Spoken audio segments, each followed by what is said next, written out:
அல்லாஹ்க்கு மட்டும் சொந்தம் என்றியே, கேட்டா மஸ்ஜிதுர் ரஹ்மான் என்றியே, மஸ்ஜிதுர் ரஹீம் என்கிறியே.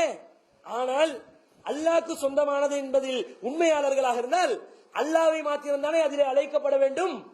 அவ்வாறு அழைக்கப்படுவதில்லை. இந்த தேவட்டகா பள்ளியை நீங்க எடுத்துக்கோங்க. அல்லாஹ் மட்டும்தான் அழைக்கப்படுகிறானா? அல்லாஹ்க்கு மாத்திரம்தான் வணக்கங்கள் செலுத்தப்படுகிறதா? அல்லாஹ்வுக்கு மாத்திரம்தான் சுஜூதுகள் செலுத்தப்படுகிறதா? ருக்கூகள் செலுத்தப்படுகிறதா? அல்லாஹ் அல்லாதவர்களுக்கும் அதை செலுத்தப்படுகிறது. அல்லாஹ் அல்லாதவர்களும் வணங்கப்படுகிறார்கள். இங்க இருக்குது நம்ம கொம்பனி தெருல ஒரு பள்ளி இருக்குது. என்ன பள்ளி? வேக்கந்த ஜும்மா மஸ்ஜித். இந்த வேக்கந்த ஜும்மா மஸ்ஜித்ல உசமி பீபி இருக்கிறாங்களா இல்லையா? ஒரு பெண்மணியை அவுலியாவாக வச்சு அவங்கள வணங்குறதுக்குரிய எல்லா ஏற்பாடுகளும் நடக்குது. பள்ளி நிர்வாகம் தடுக்குதா?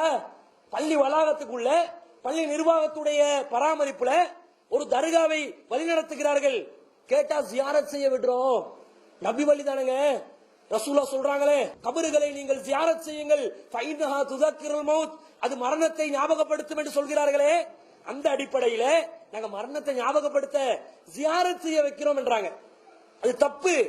அவர்கள் சொல்லக்கூடிய வாதம் பொய். வாயளவில் சொல்கிறார்கள். சரி, ஒரு வாதத்துக்கு ஒத்துக்கொள்வோம். சரி, ஜியாரத் பண்ண வச்சீங்களா? யாருக்கு ஜியாரத் பண்ண வைக்கணும்?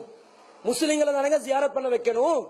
தேவட்டகா பள்ளியில தெல்ல தெளிவாக முஸ்லிம் அல்லாதவர்கள் வந்து அந்த கபறுகளை யாரெல்லாம் அடக்கப்பட்டிருக்கிறார்களோ, இருக்கிறாங்களா இல்லையான்னு கூட தெரியல.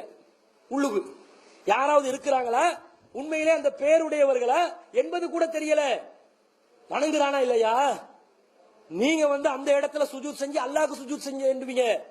அவன் தெல்ல தெளிவாக யாருக்கு சுஜூத் செய்யறான்? உஸ்மான் வலியுல்லாஹ்வுக்கு சுஜூத் செய்யறானா இல்லையா? அவரை கும்பிடுறானா இல்லையா? அரசியல் தலைவர்கள் வருகிறார்கள், ஆட்சியிலே இருக்கக்கூடிய பொறுப்பில் இருக்கக்கூடியவர்கள் வருகிறார்கள்.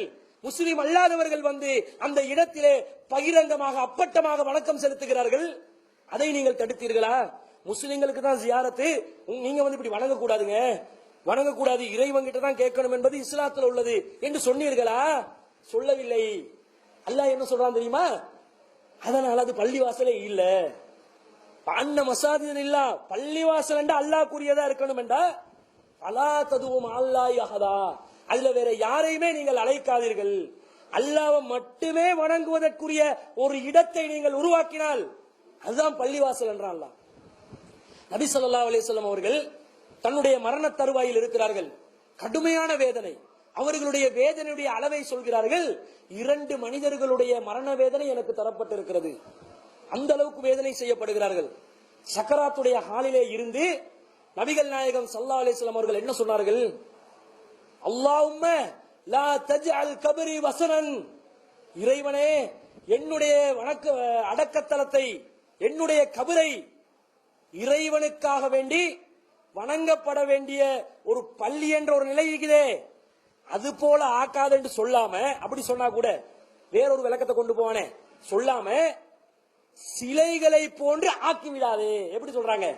அல்லாஹும்ம, இறைவனே, லா தஜ்அல் கபரி, என்னுடைய கபரை ஆக்கிவிடாது, வஸனன், ஒரு சிலையுடைய நிலைக்கு ஆக்கிவிடாது, ஒரு சிலையை போல ஆக்கிவிடாது.